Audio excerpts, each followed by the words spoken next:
Hello friends, today we are going to make strawberry and banana milkshake.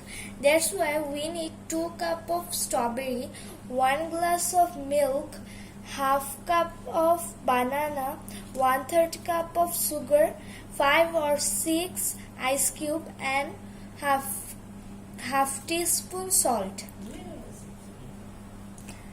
Now we are going to put 2 cups of strawberry in the blender. Then we are going to give the milk.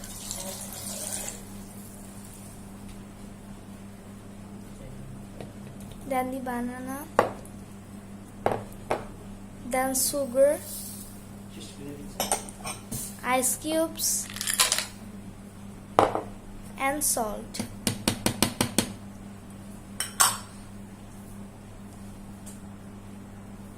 Now we are going to blend the mixtures.